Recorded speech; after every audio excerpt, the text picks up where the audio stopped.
Të ndërruar televizionistë, asalamu alaikum, mirë se takohemi drejt për së drejti, kështu së bashku në emisionin Përtej cicërimës.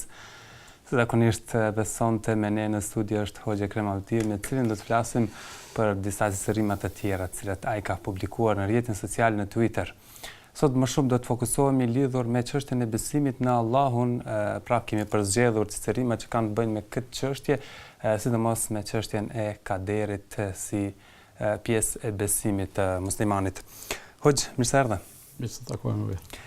Hoxhë, fillimisht do të fillojmë te çështja e kaderit që kryesisht te shikuesit nganjëherë edhe shfaqet një lloj hamendësie se si të besohet, a është fati çështje hizmetit apo jo, kemi pyetje të shpeshta dhe ju keni shkruar kur të definohet dhe të përjetohet besimin e caktimin pra në kaderin e Allahut, zemra pajtohet me çdo gjë që ndodh. Thjesht nuk ka mundur ndryshe. Si ta kuptojmë edhe një herë çështjen e kaderit, çështjen e definimit. Mas lehti dhe mas mirë është talon kështu si është e shkruar, mos e komentojmë fare. Le të shtojmë, le të japim detaje më shumë. Kaderi është bujar prej shtyllave të imanit, që realisht sikur se kanë deklaruar disa prej sahabeve kur i janë anku se janë paraqit disa njerëz të cilët e besojnë Allahun, i besojnë melaqet, librat, pejgambert, mirë po te kaderi kanë hamendje. Edhe njëri prej tyre, Abdullah ibn Omeri konkretisht, radhiyallahu anhuma, ka thonë derisa të mos e rregullojnë çështjen e besimit në kaderin e Allahut, Allahu nuk do të pranojë prej tyre asgjë, që do të thotë se ata mund edhe të veprojnë, edhe të punojnë, edhe të bëjnë ibadet, megjithatë punët e tyre do të jenë të refuzuara. Pra është çështje esenciale, është pikë esenciale për të u besuar. Njerëzit dinë ta komplikojnë shumë, t'ja komplikojnë vetes, ndërsa në esencë është e thjesht, realisht është e thjesht për ta besu, por jo detyrimisht edhe për ta kuptuar, se ne nganjëherë ngatrojmë disa gjëra dhe mendojmë se duhet në detaje edhe në thellësi të kuptohen gjërat për t'i besu. Nëse arrim ti Mirë, hoxha, a ka për feja logjikisht? A kuptohet gjithçka? A është e lehtë për ta kuptuar derisa vazhdimisht? Feja është logjike. Feja është e lehtë, feja është e kapshme. Feja është logjike gjithsesi. Edhe ajo përputhet plotësisht me logjikën, me të arsyeshmën. Po e te kalon këtë? Po e te kalon gjithsesi. Për arsye se feja ka dimension shumë më të gjanë, përfshirje më të gjanë se sa logjika, nëse dojmë në një farë mënyrë me relativizu logjikën në kuptimin e logjikës individuale. Dhe për këtë arsye nganjëherë njeriu thotë mos ma kap logjika këtë, po ka një logjikë tjetër e cila e kap. Për këtë arsye janë çështjet e besimit sidomos, kur jemi te çështjet e veprimit, ibadetet ose marrëdhëniet ndërnjerëzore, halali, harami, aty logjika është shumë evidente, edhe realisht gjitha gjanat zbërthehen deri në skajshmëri me zbërthime logjike. Por kur jemi te besimi, e posaçërisht te ato gjëra të cilat lidhen me gajbin, me transcendentalen, me atë që logjika, sikur edhe shqisat e njeriut nuk e kapin dot, atë nuk do të insistu që ta kuptojmë detyrimisht për ta besu, nga se sikur të insistonim në të kuptuar, apo sikur të ishim të aftë për ta kuptuar deri në skajshmëri, atëherë nuk do të kishte nevojë të besonim, nga se sapo e kuptuam. Të pyet dikush sa është ora, i thua është kaq edhe kaq. S'ka nevojë të thotë besoj se është aq, por e kuptova se është aq. E ke parasysh. Kështu është që besimin në kaderin, tash kthehemi te besimin në kaderin. Besimin në kaderin si duhet besohet? Të besohet se çdo gjë e cila ndodh, ajo paraprakisht ka qenë e ditur te Allahu fuqiplot. Ka qenë e shkruar, nga se Allah atë që e ka ditë edhe e ka shkruar se çka do të ndodhë në të ardhmen. Ka qenë e lejuar, Allahu ka lejuar që të ndodhë, se me dasht nuk kish lejuar me ndodhë. Edhe keqja? Po, Allahu ka lejuar që të ndodhë edhe e keqja, Edhe pse nuk ka të keqja absolute, e keqja mund të shndrohet në të mirë, kur themi e keqja është për qëllim e pakëndshmja. Edhe Allahu pra ka caktuar që ajo të ndodh. E tash për ta besu këtë, ekziston një fjali me të cilën i dërguari sallallahu alaihi wasallam shumë thjesht na e ka sqaruar edhe na e ka ofruar mundësinë që ta besojmë. Ka thonë në një hadith: "Wa'lam annama asabaka lam yakul li yukhti'ak, wa annama akhta'aka lam yakul li yusibak", dhe dije se ajo e cila të ka ndodhur, s'ka mujt mos me të ndodh, s'ka mujt me të shmang, edhe ajo që të ka shmang nuk ka mujt me të ndodh. Kështu që kur definohet në këtë formë besimin në caktimin e Allahut, do thonë e kemi të qartë deri ka detaje që mund të na iken. Dietarët kanë bërë zbërthime edhe më të thella të kësaj çështje, po prapë kjo është e thjeshtë për të kuptuar. Po është e thjeshtë kuptohet kaq. Shfaqen pikpyetje, nëse mund të themi tek shembull, hajt hipotetikisht që ti disa pyetje. Sidomos te çështja e disa veprimeve, te çështja a ka caktuar Zoti që ta vras viktimën, shembull. A është kjo një prej dilemave? Ne a e pranojmë se Allahu është i gjithdijshëm? Po. Njeriu e bën një vepër e cila mund të jetë e keqe. Apo mund të jetë e jashtëligjshme, ilegale. Kur bën vepra të këtilla, duhet të fshihet prej fëmiu prej prindit vet, ose qytetari prej pushtetit, prej organeve të ndjekjes edhe të drejtësisë edhe të rendit. Edhe megjithatë e bën. Pse e bën? Organet e rendit me pas paralajmërim se filoni është duke e bën një vepër, çka bojnë ata? Ndërmarrin masa mos me e lënë me e kry. Nëse e kryn, e marrin edhe e trajtojnë, e ndëshkojnë e kështu me radhë. Pse ndodh që njerëzit kryjnë vepra të tilla? Për arsye se organet e rendit nuk i dinë gjitha gjanat. E ke parasysh. Po. Allahu është Zoti i gjithësisë, është i gjithdijshëm. Tash raport me Allahun. Në raport me Allahun, dija e Allahut u ka paraprit gjanave të cilat do të ndodhin. Allahu i di sendet çka do t'i bëjnë njerëzit. Allahu i di. Paraprakisht i di. Mbas asaj që ka ditë edhe i ka shkruar. Edhe ka lejuar. Edhe ka lejuar. Çka do thot tani ka lejuar? Ka lejuar do të thotë bëhet fjalë për veprime jo të mira.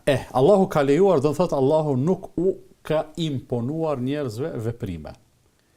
Ku do të ishte dallimi? Ka lënë në përgjegjësinë e njerëzve. Po pra. Ka lënë që të zgjedhë. Ku do të ishte dallimin mes njeriu të mirë dhe të keqit, mes humanistit dhe kriminalit, sikur Allahu edhe kriminalin ta ndalonte të mos e lënte të bëjë vepra të këtilla ose ti impononte të bëjë vepra të mira. Atëherë do të kishte dallim, ndërsa jeta e kësaj bote është sprov. Allahu i ka lënë njerëzit të lirë të zgjedhin çka do të veprojnë, paraprakisht u ka tregu, kjo është e mira, kjo është e keqja. Këtë nëse e bëni, do ta keni rrugën e shpëtimit edhe të suksesit. Këtë nëse e bëni, do t'ju pret dështimi. Edhe në këtë formë është ajo që Allahu ka zgjedhur. Janë disa gjëra të cilat Allahu i ka imponuar dhe ne nuk kemi absolutisht kurfar kompetence. Lindja dhe perëndimi i diellit. Gjatë gjithë vitit lind dhe perëndon diellin në kohë të caktuar, madje edhe në pozicion të caktuar. Edhe asnjëri prej njerëzve nuk mundet me ndryshu këtë. Është dëshira e Allahut e imponuar edhe s'mundet me. Don me ndodh një stuhi, s'ka kush që mundet me ndal. Përderisa neve Allahu na ka thonë faluni, agjeroni, jepni zekat, shkoni në haxh, silloni mirë, flisni fjalë të mira, bëhuni human, të ndershëm, bamirës e kështu me radhë. E këtu na kalon të lirë, nuk na ka imponuar. Pse? Për arsye se na e kalon një hapësirë të zgjedhjes, në mënyrë që nëse ne zgjedhim atë të mirën, edhe zgjedhim të shmangemi të keqës, Allahu do të na shpërblej, madje do të na shpërblej shumë. Tu vjen tani shprehja shpërblimi. Kuptimi i shpërblimit. Këtu shpërblimi ka kuptim. Sigur të na impononte ku do të ishte merita jon, ku do të ishte devotshmëria jon. Do të ishte e përfunduar. Mirë, hoxh, pra zemra pajtohet me çdo gjë që ndodh, thjesht nuk ka mundur ndryshe. Pse besimtari nuk duhet të ketë dyshim se nuk ka mundur të jetë ndryshe? Bujar, e kam thonë disa herë këtu në këtë studio, madje e kam thonë edhe në vende të ndryshme para xhamatit. Njeriu në relacion me caktimin e Allahut fuqiplot, me kaderin, i ka dy pozicionime. Para se të ndodhin gjanat edhe pasi që kanë ndodhur. Edhe shumë me rëndësi kjo të kijet parasysh. Para se gjanat të ndodhin, nuk do të marr, po e zom, një gjatë rrezikshme në dorë, edhe të provojmë edhe të themi nëse Zoti e ka shkruar, unë do të vdes, po nëse e ka shkruar, unë do të shpëtoj. Shembull, të marrim makinën edhe të vozisim me një shpejtësi shumë të madhe. Edhe të themi nëse Zoti e ka shkruar, do të shpëtoj, po nëse nuk e ka shkruar, unë do të vdes. Nga se është korrekte kjo? Jo, nuk është korrekte. Për çfarë arsye nuk është korrekte? Për arsye se ne nuk e dimë se çka ka caktuar Allahu për të ardhmen, edhe nuk e organizojmë jetën tonë sipas caktimit të ardhmes, sipas fatit të ardhmes, po organizojmë jetën tonë sipas shkafit, sipas rregullave. Do të thonë rregullat janë dispozitat, udhëzimet e Allahut fuqiplot, po njëkohësisht edhe rregullat që duhet të sillemi shembulli konkret në komunikacion. Edhe në këtë rast nëse dikush thotë po unë po provoj, edhe nëse është caktimi i Allahut të mbijetoj, do të mbijetoj. Jo se në këtë formë ne në një farë mënyrë e sfidojmë caktimin e Allahut e kjo në relacion me Allahun nuk është e mirë, nuk i takon devotshmërisë, nuk i takon besimtarit. Tash ndodh një gjë. Ne jemi në pozicionin tjetër, jemi përtej asaj që ka ndodhur. E kur caktimi ka të bëjë me të kaluarën, që tash në këtë rast për kësaj perspektive, kur kthehemi e shikojmë mbrapa, ka e kaluara, ajo mbetet e pandryshueshme. Po. Apo jo? Edhe do të pajtohemi se nuk ka mund të ndodhë ndryshe, veç kështu pas ka qenë e shkrume, edhe kjo pastaj çka na lehtëson, që të pajtohemi, të ngushëllohemi, nëse ka arsye të pikëllohemi, do të pikëllohemi me mas, nëse ka arsye të mërzitemi, do të mërzitemi më pak, edhe në këtë formë ne... Këtu është specifikuar, zemra pajtohet. A do thot këtu që zemra është ai katalizatori kryesor të njeriu? Po, zemra është epiqendra e njeriu, gjithsesi, se edhe emocionet, edhe logjika, edhe dija, edhe këtë lidhen me zemrën. Po. Hoxh, do të kalojmë tani tek një tjetër thënie. E dëshiron një gjë e ndodh. Ky është fati. E dëshiron dhe pret të ndodh, kjo është shpresa. E dëshiron dhe nuk ndodh, kështu e ka jeta.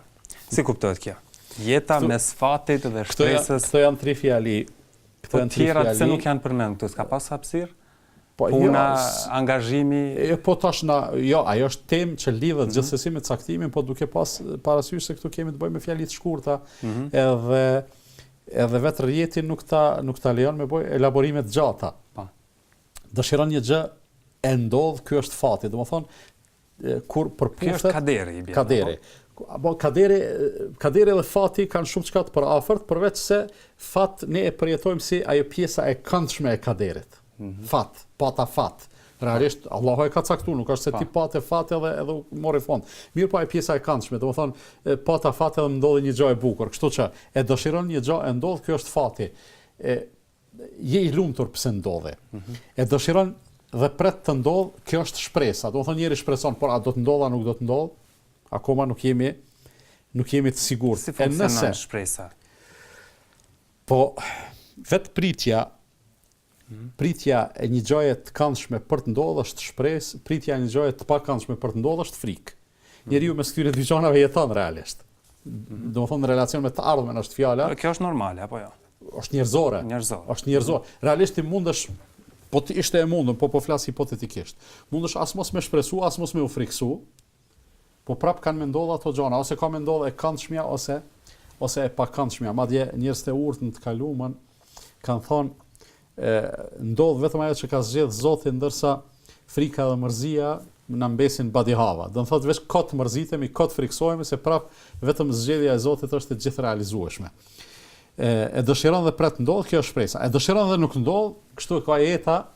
Kjo është një lloj konkluze, një lloj ngushëllimi për çdo njërin prej neve se jo të gjitha dëshirat tona, madje jo shumica e dëshirave tona janë të realizueshme. Shpesh herë shpresojmë, ëndrrojmë, planifikojmë, madje nganjëherë edhe angazhohemi për gjëra të ndryshme, mirë, po rezultati prap nuk është ashtu sikur se e kemi prit. E kështu e ka jeta. Në kuadër të kësaj kemi zgjedhur një lutje, Zoti im, un kam nevojë për çfarë do të më japësh.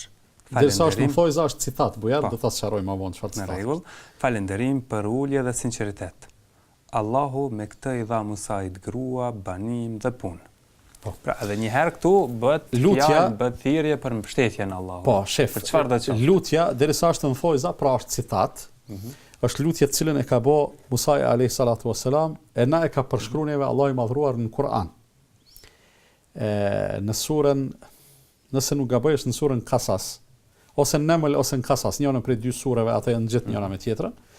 Thot Allah i madhruar, thumma tawalla ila dhilli wa qala rabbi inni lima anzalta ilayya min khairin faqir. Musa i pastaj ju drejtua një hije, edhe tha o Zoti, çfarë do të më japësh, unë kam nevojë për të. Në çfarë gjendje e tha Musa alayhis salam këtë? Tha kur iku prej Egjiptit edhe shkoi në Median. Shkoi në një vend huaj dhe pamja e parë me cilën u përball ishte një pus i madh me ujë, edhe një grumbull i madh barinsh me kopet e tyre, me bagtinë e tyre, të cilët u jepnin bagtive për të pi ujë, dhe anash dy vajza me kopen e tyre, po që pritnin anash. I pyeti, çfarë është puna ju? I thot, ne jemi dy motra, e kemi një baba plak, ne presim derisa të përfundojnë gjithë ta barinë, se nuk na takon neve të shkojmë edhe të shtyhemi me burrat huaj aty. Kur përfundojnë ata, ne u afrojmë edhe atëherë Musa alayhis salam tham lejoni që unë kësaj radhe të futem aty edhe t'u jap bagtive tuaja ujë, në mënyrë që të marroni punë. Edhe ndodhi kështu, u shpërndan gjithë barinët, edhe ato bareshat me bagtinë e tyre. Musa alayhis salam në vend huaj mbeti vetëm, ul në një hije dhe tha rabbi inni lima anzalta ilayya min khairin faqir, o Zoti im, tha këtë lutje. Çfarë do të më japësh, unë kam nevojë për te. Këtu pra kemi falënderim, kemi përulje, kemi sinqeritet. Mirë, ai bie hoxh tash në këtë lutje sikur s'po merr masa, s'po vepron Musa alayhis salam, vetëm e tha këtë lutje dhe tani po rrin. Si kuptohet kjo? Ja, do ta kuptojmë. Mund të kesh drejt kur thu s'po merr masa. Po pyetja shtrohet tash, çfarë masa do të mund të merrte Musa alayhis salam në një vend huaj, në cilin nuk njihte njeri, në cilin nuk kishte kurfar, derisa në fakt u ndal për të pushuar. Ki e parasysh, jo, ai ishte i arratisur prej Egjiptit edhe mon nuk dinte se ku është të shku. Do thonë pa destinacion të caktuar. Ishte thjesht drejt për drejt në mëshirën e Allahut fuqiplot.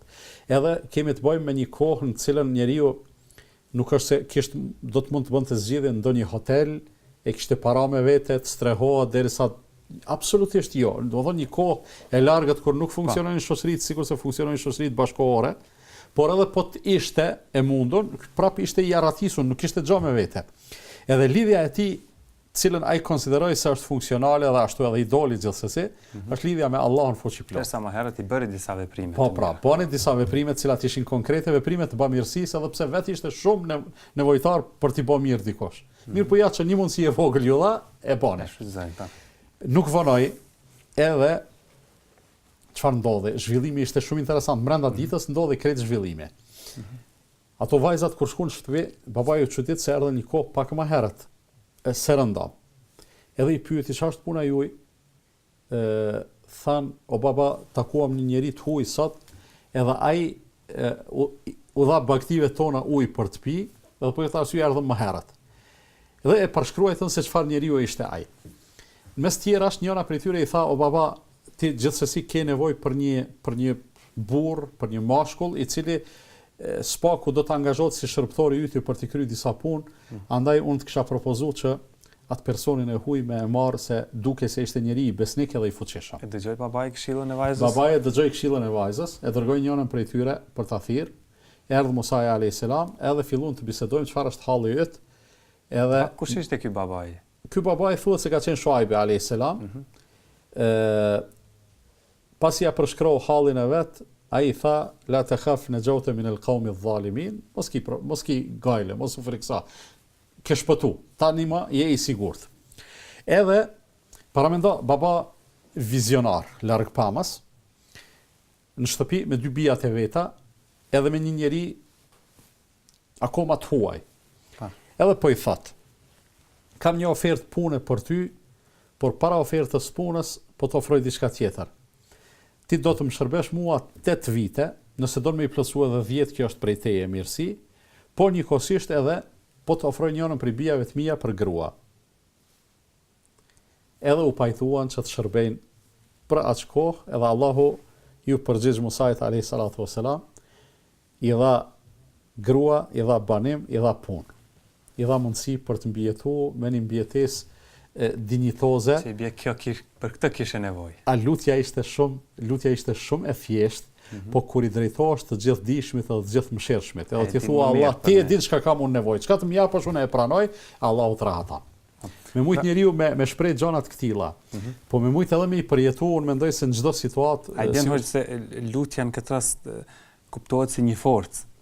Lutja, a din çka është lutja? Që në fakt shumë e thjeshtë, shumë e lehtë për të bërë. Jo, lutja a din si është? Lutja është ti shkon deri te maksimumi i asaj çka mundesh me bë. Deri te kufini i skajshëm i kompetencave tua. As nuk i kompetenca, as nuk i mundësi, as nuk i fuqi, as nuk i dije për te i kësaj. Edhe në atë moment i dorëzosh Zotit i thua Zot, unë këtu munda, për te i kësaj nuk mundem, edhe kur t'ja lësh Zotit një çështje thonën, në asnjë mënyrë nuk kemi u zhgënjë. Sigurisht. Një tjetër thënie, nuk është gabim të bësh i mirë dhe i devotshëm kur je në vështirësi. Gabim është t'ia kthesh shpinën rrugës së drejtë kur çlirohesh. Po. Thatë, në gjendje të mirë, gjithmonë duhet jemi falëndërues. Por harrojmë nganjëherë. Po, kjo është ajo. Po mendoj, njeriu jeton jetën e vet në situata dhe në rrethana të ndryshme, të lloj-llojshme. Një pjesë tjetër e kalon në mirëqenie edhe në situatë të tillë ndoshta shpesh e harron Zotin e vet. Me një fjalë nuk i bie ndërmend se i ka disa obligime ndaj Zotit. Në momentin kur ndodh kriza dhe vështirësia, në shumicën e rasteve njeriu shkundet, tronditet, edhe kjo tronditje i shkakton edhe një këndellje.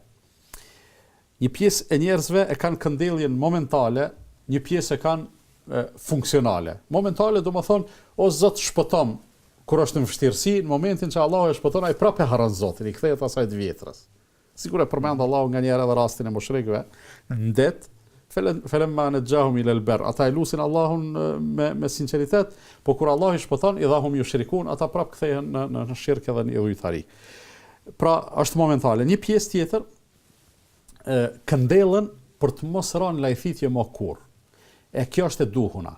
Sprish punë çfarë rrethana je këndell. Ani pse o dash ndoshta me të ndodh një fatkeqësi ose një smundje ose një sprovë ose një rrezik ose një frikë e madhe, që ti më u këndell, po më rëndësi është që pasi që e ke kuptuar se megjithatë zemra jote natyrshëm veç me Zotin po u lidh ka, atëherë mos lejo, ajo lidhje me u shkput. Për këtë arsye nuk është gabim të bësh i mirë dhe i devotshëm kur je në vështirësi, por gabim është t'ia kthesh shpinën rrugës së drejtë kur çlirohesh.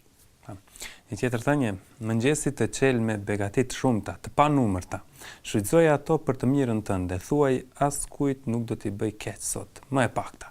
Po. Pra, më e pakta është të mos i bësh keq dikujt, sepse njeriu mund të bëjë më shumë. Po, niveli më i ulët limiti i mirësisë edhe i bamirësisë është që parimisht të vendosë secili që të tjerët t'i kursej për të keqës së vet. Të mos flas keq, të mos ofendoj asnjërin, të mos intrigoj, të mos gënjej, të mos shpif për çaj, për gojoj e kështu me radhë, apo edhe fizikisht me aktivitetin e vet të mos u bëj dëm njerëzve. Kjo është më e pakta, në këto s'bën me radhë. Përmbi këtë ka bamirësi të natyrave të ndryshme, i ka përmend pejgamberi sallallahu alajhi wasallam në hadith kur e ka pyet ai sahabiu kur ka thonë se do t'ja për sadaka, thotë nëse s'kam për me dhon sadaka, thotë ndihmoj dikujt i cili është duke punu, por nëse nuk muj, thotë tregoj dikujt si bëhet një punë e që nuk është duke ditë, po atë nëse nuk muj, bën e kështu, deri në fund i ka thonë, privoj ose kursej njerëzit prej të keqës tënde.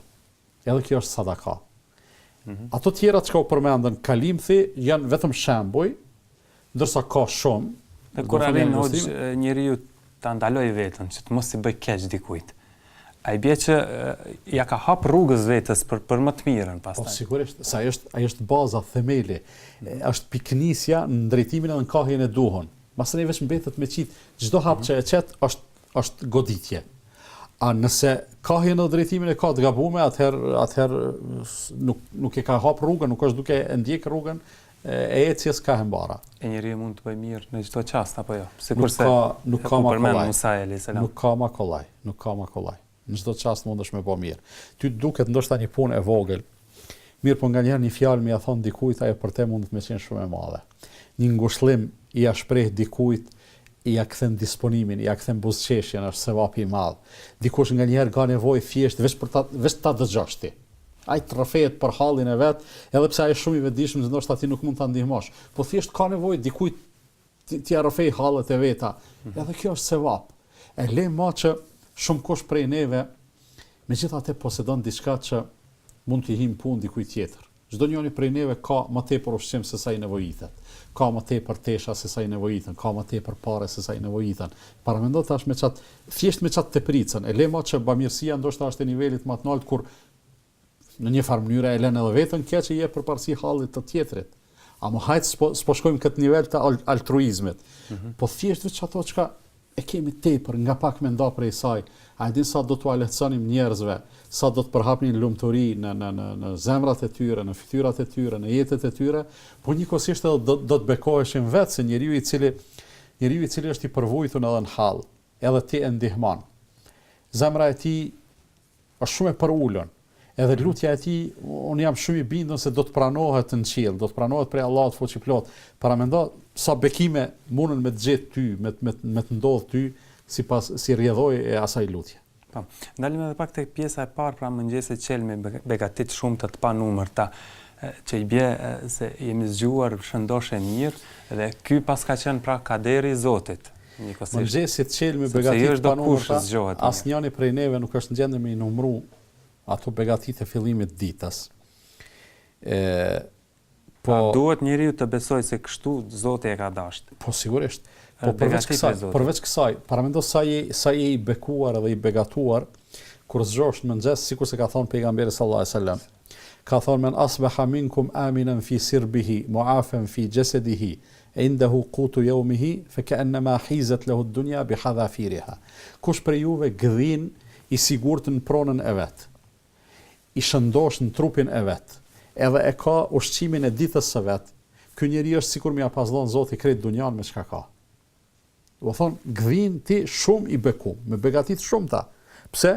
Je i sigurt, nuk friksohesh me dal prej shtëpie. Nuk friksohesh se dikush ka me të vrasë, me të rrejë ose me të dëmtu ose kështu me radhë. Pastaj, e sheh veten je i shëndosh, nuk të dhem askund, mundesh me lëviz, mundesh me marr frymë. Edhe ke çka të hash atë ditë. E lema që çdo njëri prej neve ka ndoshta edhe për shumë ditë çfarë të haj. Atëherë në këtë rast ky me pasuni është i barabartë me më të pasunin e botës. Edhe një lutje do ta lexojmë. Zoti ynë na begato me dije të dobishme, furnizim të mjaftueshëm dhe vepra që pranohen. Pra këtu përveç tjerash është veçantë dhe interesant vepra që pranohen. Po, realisht kjo lutje unë kemi nevojë për të tilla vepra. Kisha bë apel që ta përpiqemi ta përjetojmë, edhe parafërsisht kështu të formulojmë edhe të lutemi vazhdimisht me to, e të përpiqemi të përjetojmë. Nga se këto janë të qarta, na begato me dije të dobishme. Dija mund të jetë gjithfare. Dija e cila është e aplikueshme edhe të ndihmon që ta përmirësosh praktikën tënde, s'ka dyshim se çaj është dije e dobishme. Që do thotë se ka dhe dije të padobishme. Po sigurisht. A veprat që pranohen, që do të thotë të bëjmë vepra, të lodhemi sprish punë, po të mos lodhemi kot. Të lodhemi edhe të presim shpërblim prej teje o Zot. Faleminderit hoxh për pjesën e parë të emisionit. Shikues të nderuar, do të shoqërohemi edhe më tej në këtë emision. Në vazhdim do të shkëputemi për pak çaste, pastaj do të jetë rradha juaj që të na telefononi dhe të na shkruani.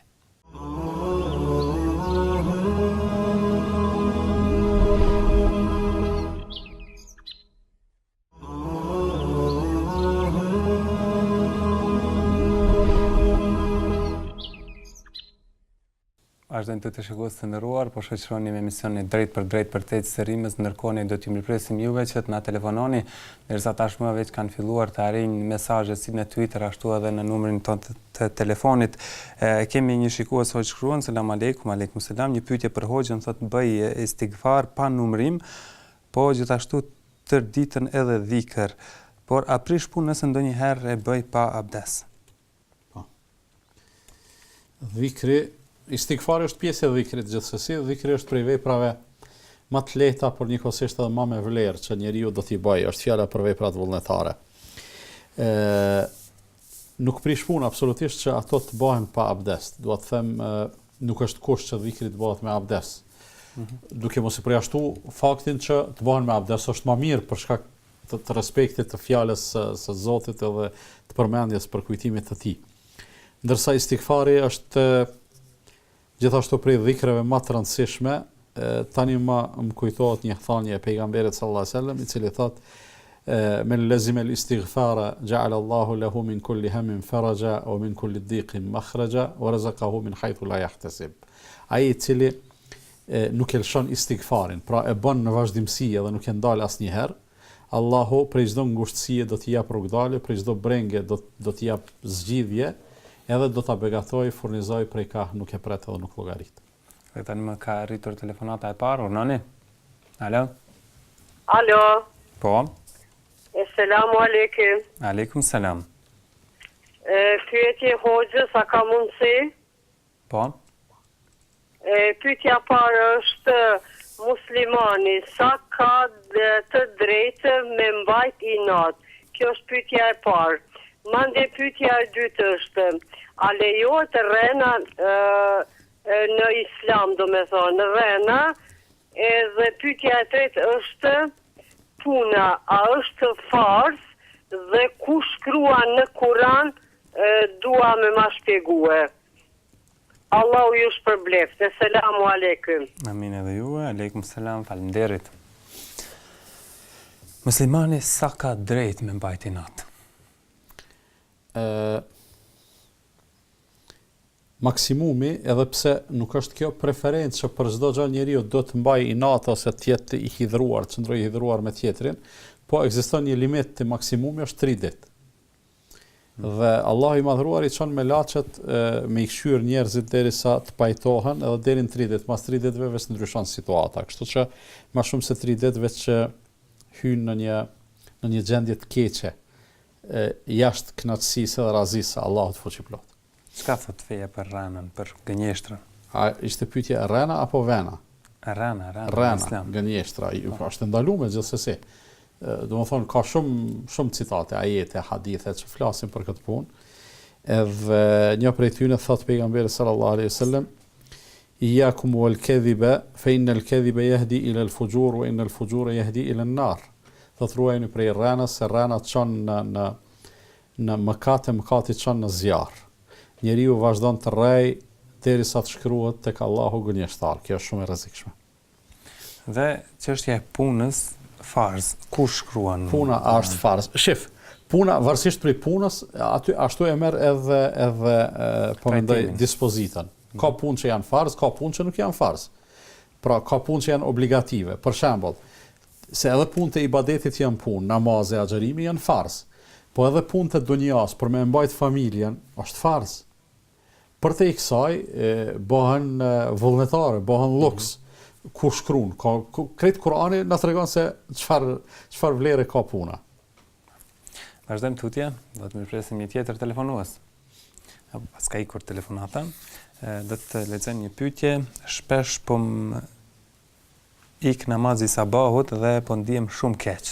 Si të përmirësohem?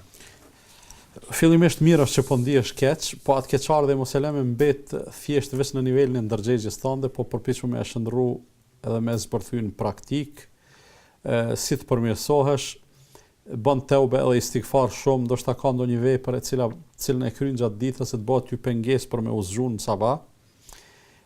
Po e gjete cila është braktese, kërko falje për te, po nuk të kujtu ndonjë vepër e caktuar, vazhdo me bëj istighfar dhe merri masat konkrete që të zgjohesh. Flaj më herët, pusha, leje alarmin për të zgjuar edhe qartë. Vazhdojmë tani inkuadrojmë një tjetër telefonues, Noni. Mirëmbrëma. Selam aleikum. Aleikum selam. Noni? Po. Në qoftë se harrojmë me marrë avdes, e himën në saf, të thënë. Është e dobët kjo linje, edhe një harrojmë lutem. Marrë avdes dhe hymë saf, apo? Po, dhe himën saf, dhe na bjerë me çfarë duhet të lëpëtojnë. Na bjen mend masi të fillon namazi, apo? Po. Me qartë. Po edhe pyetja dytë është në rekatin e mbrëm për shembull e prish avdesin, dhe atë çfarë duhet të thonë? Të qartë. Xhamat. Selam aleikum. Aleikum selam, faleminderit. Mirë. E para pra ishte rreth kur nuk ka abdes. Se harrojmë me marrë abdes edhe futemi në namaz. Pastaj namaz na bjen mend se s'kemi abdes, çka duhet bëjmë? është një realitet për cilin vetëdijsohemi, do të thonë se s'kemi abdest, edhe namaz pa abdest nuk mundesh me fal. I vetmi lehtësim është se nuk e kemi përgjithësinë, nuk e kemi gjunat që jemi fut namaz pa abdest, por shkak se kemi harru, se kemi ditë derisa na ka rënë mend. Por ndryshe me e bën njeriu me qëllim me u fut namaz pa abdest është edhe mëkat. Dhe në momentin që të bjen mend se s'ki abdest, duhesh me dal prej safit, me shku me marr abdest edhe me ardh, edhe me fillu me u fal, nëse e zën xhamatin, bashkanxhitësh aty ku janë ata, aty është fillimi për ty, kur ata të japin selamin, plotson ato të tjera që kanë mbet. Kjo është sa i përket pyetjes së parë. Në pyetjen e dytë, në rekatin e fundit prishet abdesti, del, shkon me abdest edhe vjen, nëse zën diçka pe namazit mirë, nëse nuk zën, fillon edhe e fal. Qartë. Kemi duke një tjetër telefonat, po? Selam aleikum. Aleikum selam. Kam një pyetje për hoxhën. Po? Pse hoxhallarët në xhamia nuk e japin hakun e tauhidit, jamatit po i lënë në humbje? Të që kaç? Pse mendoni kështu? Pse mendoj se çashtu thot Allahu, do të më ditë në shahadetin, rëndësinë e shahadetit tani me një namaz. Pse nuk flasin hoxhallarët për këtë në xhamin tuaj? Jo, në asnjë xhami sa kum një, unë jam çfarë të kusur vjeçar. Edhe nuk e keni një hoxhën që flet për këtë temë. Hakun e tauhidit. Që një shahadetin. E çysh e morë vesh ti hakun e tauhidit Allah. Pagutat. Hoxha ka një pyetje, Hoxha ka një pyetje, si e kuptove pra çështjen e tauhidit? Si e ke kuptuar ti? Unë e kam kuptuar, sa kam kuptuar shahadetin, se s'm kanë treguar. Do thotë ty të pas ka tregu dikush, apo? Më ka treguar fjala e Allahut. Mirë. Faleminderit. A qëndron kështu, Hoxh? Po Nuk flitet në xhami për çështjen e besimit. Unë të kisha pyet ty, a qëndron kështu? Ti nëse e ke kuptuar tauhidin, unë e kam kuptuar në xhami, e kam mësuar në xhami, e kam mësuar prej hoxha. Po pra. Dhe më thonë jo vetëm ti, po të gjithë kush e ka mësu, e kanë mësu. Po mendoj, unë muj me arsyetu si shqetësim, edhe me thonë si konkluz në të gjithë së bashku, se ndoshta nuk jemi duke punu sa duhet për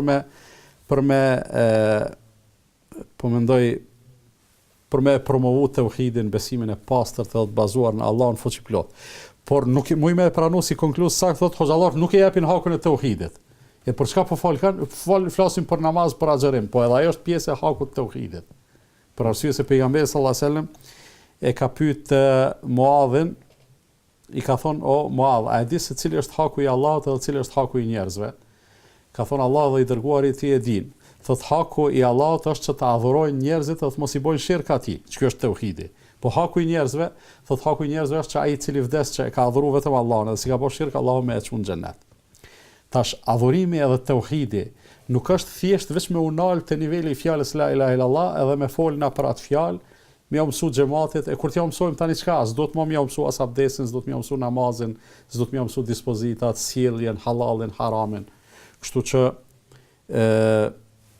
nëse ti e ke marrë vesh rëndësinë e tauhidit, tregom ti mu ka e morë vesh, kush ta mësoi ty? Po thuma mësova fjalën e Allahut, po fjalën e Allahut ata ka mësuar dikush a vetë mësove ti. Po mendoj konkluzat e këtilla bën njeriu të ngrit shqetësime, edhe është shumë me vend, bën të kritikoj, të jap vërejtje, të këshilloj, gjithsesi, edhe të themi kemi nevojë të punojmë më shumë. Pajtona 100%. Sa i kujtoj hoxh në këtë emision shumë shpesh trajtohet çështja e kaderit, sikurse që e kishim për prasin dikush për shikuesve që për herë të parë përballet me kaderin, me njohuritë rreth kaderit e kështu me radhë. Mirë, do të vazhdojmë, do të inkuadrojmë një tjetër telefonat, nëse kemi në linjë, Ornani. Si më lidh me hoxhën. Po, jeni lidh drejt për drejt në studio jeni. Selam aleikum. Aleikum selam. I kam dy pyetje, po ta me thua të i pasa si jam që që ta shtoj një pyetje. Po? Një pasar që foli para nes që i kritikoj hoxhallarët. Po ta me rreth nëse është të ndëgjue televizionin, a ka mundësi me him dhe të mos më lagë? Një, e dyta, Nëse hoxhallat shikuesit dënderuar ku donë të qështin ata cilët në njekun Allahi i uzot edhe Allah i drejtot se mos po bojnë me katë malë. Pse? Po, unë e pata me shtuë që të pyetje në qëta fesën vitit të ri tonë, qysh me vestu, a vetëm me ibadet, apo edhe me ishim. Që e patëm. Faleminderit. Pra, dy pyetjet e para.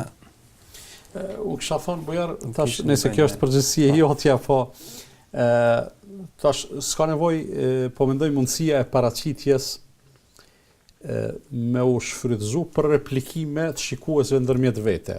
Realisht na kur e qesim numrin e telefonit, japim mundësi secilit me u paraqitë dhe me parashtry pyetjen që don.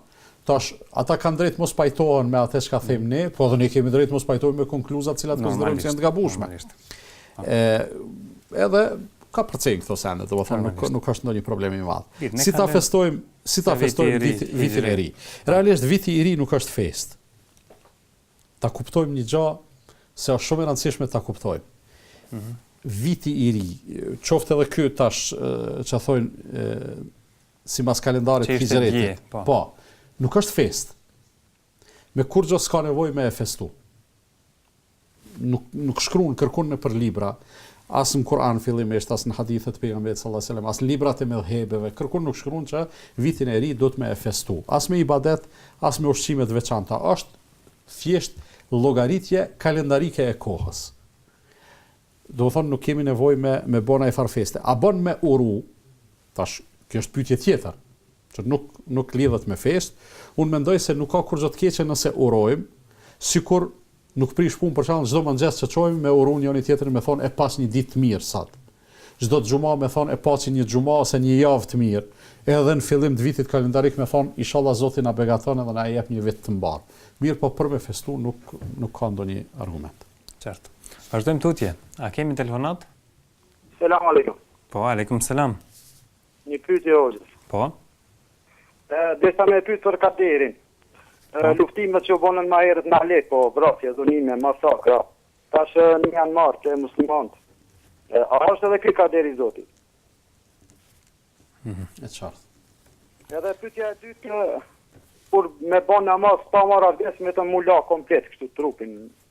A pa bën me bën namaz. E qartë. Faleminderit. Pra, ishte një pyetje me çështjet e kaderit, edhe këto që po ndodhin. E sqaruam edhe kemi sqaruar në vazhdimsi. Po, është kaderi i Zotit, por nuk është nuk lirohet keqbërsi pe përgjithësisë. Këto po mendoj po e nënvizojmë në vazhdimsi. Allahu e din, e ka ditë çka kanë bën njerëzit edhe e din çka do të bëjnë njerëzit, po dia paraprake e Allahut nuk ishte njerëzit me bë. Allahu e ka ndalu vrasjen, e ka ndalu fesatin, çrregullimin, shkatërimet e ndryshme, edhe njeriu i bën ato. Allahu i din se njeriu ka me i bë. Mirë, po njeriu do të ketë përgjegjësi nga se Allahu nuk ja ka imponuar ato. Ç'kjo është pika të shkurta. Po namaz jemi la pastrohemi, po. Nuk kemi marrë abdes, a bën me fal namaz. Është mirë ta bësh shprehi vllai nderuar që kur të lahesh, ta bësh lamjen edhe me një të abdestit ose në fund të lamjes, do të thonë të marrësh abdest, pastaj vishesh edhe je i gatshëm për tu fal. Nëse e ke la krejt trupin duke përfshi edhe pjesë të abdestit, edhe e ke pas ndërmend, domethënë ato e ke bë me qëllim. Edhe ndërkohë s'ke bë kurrë që e prish abdestin, unë konsideroj se bën me u fal në atë gjendje. Qartë. Ne kemi telefonat tani? Alo, mirëmbrëma. Po, mirëmbrëma. Selam aleikum. Aleikum selam.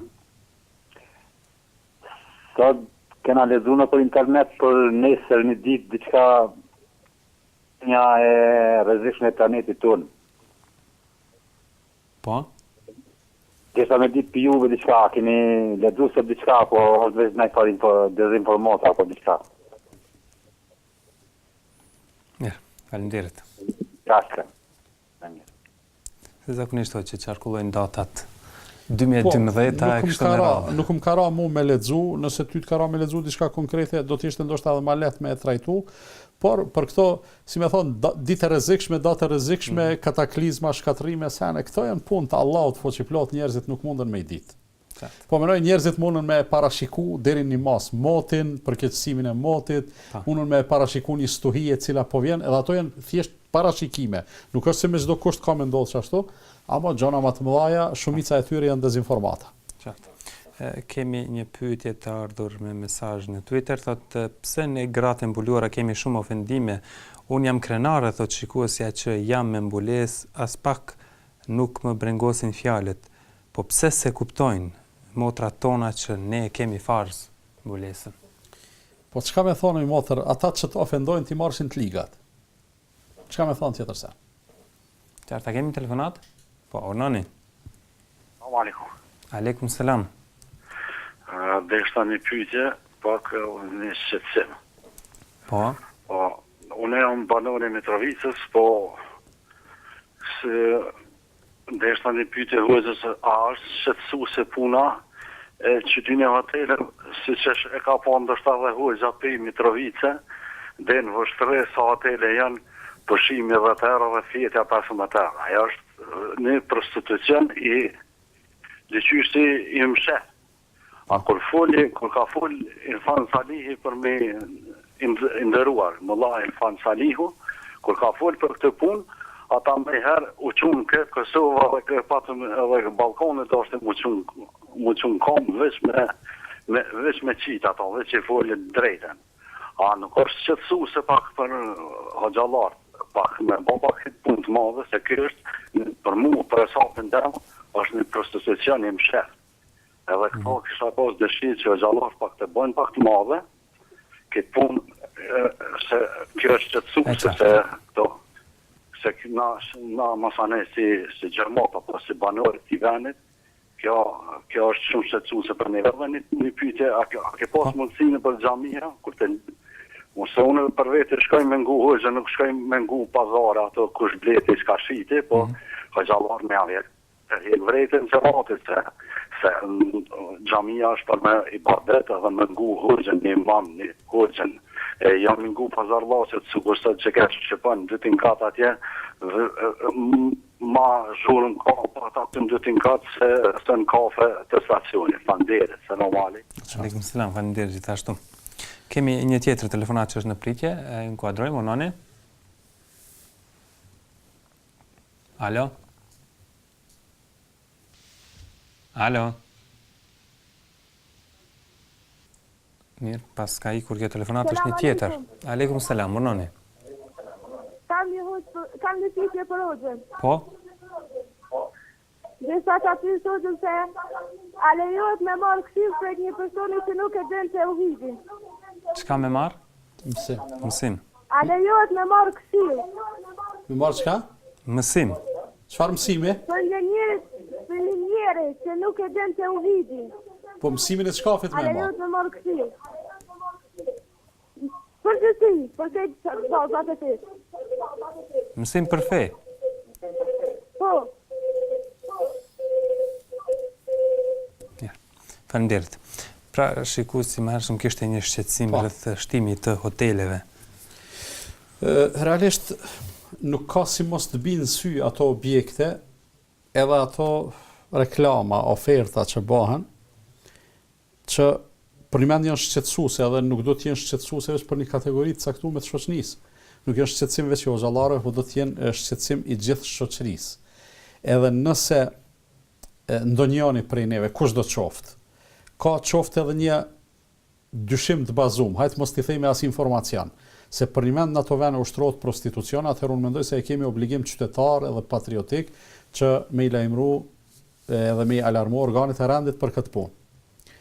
Po derisa të mos jemi të sigurt, realisht derisa për një mend po kemi edhe tema të cilat, për shembull, temën e kësaj munden me e trajtu edhe qytetarët, na tash në xhamia s'po mundem me ngrit këtë temë se nganjëherë më duket sikur me i shqetësu pa faj ata të cilët vinë aty edhe mi lodhën e të ju thonë qyrni hotelet, qyrni këto, a realisht ata të shkretit si janë fajtor për këtë punë. Kështu që po duhet me zgjedh një temë që atyre që vinë, pak edhe me ofresku zemrat, po edhe me ju dhënë një mesazh i cili u vyn. Mirë, po unë bëj ftesë prej këto, që çdo dukuri negative që e shohim në shoqëri, është mirë që ne të informojmë dhe të lajmërojmë për te. Në xhamit mos flasim fjalë pa vend, mos bëjmë zhurmë, po është shumë shqetësuese që dikun xhamati posaçërisht kohën para xhumas vinë edhe nuk e shfrytëzojnë për me lexu Kur'an, nuk e shfrytëzojnë për me bë dhikr në heshtje, gjithsesi me bë lutje, po e shfrytëzojnë për llafe muhabete, saqë për imen ngritën zonat edhe bëhet shamat në xhami. Kjo është edhe gjatë mbajtjes së hutbes. Kjo është e pahishme. Po them unë për para xhumas. Nëse ndodh gjatë hutbes, atëherë kjo nuk është e pahishme, është gjuna. Është gjuna i madh. Njëri me shkon në xhumë, e sengon hoxhën çka po marr hutbe, po flet me dikën, atëherë mos vet ai njëri më mirë me ne të shtëpia se me shku atje. Pyetja tjetër, bën me marr mësim për fe prej dikujt që nuk e din tauhidin. Fillimisht ta kemi parasysh një gjatë, tash ai zo më duk zo i fëmis, i cili ose ja ka shkruar dikush pyetjen ose boni o vëlla vet pyetjet edhe boni konkrete. Tash nëse dikush nuk e din tauhidin, çka kemi mësuar ti prej tij? Do më mësu tauhid, çysh ka me ta mësu tauhidin ai që se din tauhidin. Se din tauhidin e me ta mësu fen, çysh ka me ta mësu fen? Po nëse se din tauhidin, se din as fen. Nëse se din tauhidin, a bon me mësu matematikë prej tij, na bon. Bon se nështë e din matematikën, s'është kushtaj me ditë tauhidin për me ta mësu matematikën. Çka është në pika të shkurtë. Vazhdojmë, kemi një shikues në pritje, urnoni. Alo, mirë mama. Mirë mbrëma. E kam një pyetje për hoxhën. Po. Alo, mirë mama. Po ju dëgjojmë shumë mirë. E kam një pyetje për hoxhën. Ta dëgjojmë. A bën me Andresh vërin dekmit? Qysh me Andresh vërin? Mirë. Qysh me Andresh? Me Andresh me abosi përmendoj diçka me Andresh vërin hoxh, atina dekmit. E qartë. Mirë, po faleminderit. A bën hoxh? Përmendore, betonim, mermer, gjanat këtilla nuk ban. Me rregullu thjesht veç mu dok si varr, edhe një gurit të koka, një gurit të kom të ban. Mi a shkruaj emrin se është vorri i filanit, ama përmendore as i gjana nuk ban. Vazhdojmë, inkuadrojmë edhe telefonatën e fundit nëse e kemi, urnoni. Alo. Alo. Po. Selam aleikum. Aleikum selam. E kam një pyetje për hoxhën. Po. A ka të drejtë prindi ta largoj fëmin nga shtëpia? E qartë. Faleminderit. Faleminderit. Po, a ka të drejtë prindi me largu fëmin nga shtëpia? Pyetje e madhe. Kjo pyetje do të me u trajtu prej aspekteve të ndryshme. Kisha thonë, jo veç a ka drejt, a ka arsye. Juridikisht, prindi është pronari i shtëpisë, edhe ka drejt me largu fëmijën e vet prej shtëpie. Me i thonë, birë tash je rrit, i ki 25 vjet, punën e ki, u dha e marrë të koftë. Ka drejt. Emocionalisht edhe moralisht, a e bën prindi këto, unë e konsideroj se nuk e bën s'pa kundrethona cilat na jetojmë edhe e dim çysh funksionojnë familjet tona. Edhe çysh funksionojnë relacionet prind-fëmijë, derisa ai fëmijë të mos ja plas zemrën. E nëse ka arsye edhe fëmia ka plas zemrën, ndoshta edhe ka drejt. Këtë më varet prej rrethanave. Dhe kemi edhe mesazhe falënderuese, përshëndetje hoxh për ju nga shikuesit, cilët po kënaqen me këtë emision dhe ju falenderojnë shumë. Dhe kështu njëkohësisht hoxh arritëm në fund të këtij edicioni. Faleminderit. Faleminderit juve. Shikues të nderuar, kjo ishte e tëra sa i përket edicionit të sotëm për te cicërimës. Ju vazhdoni të qëndroni edhe më tej me kanalin ton me emisionet e tjera deri atëherë, deri në takimet tona të radhës. Miropafshim dhe mirëmbëjtje.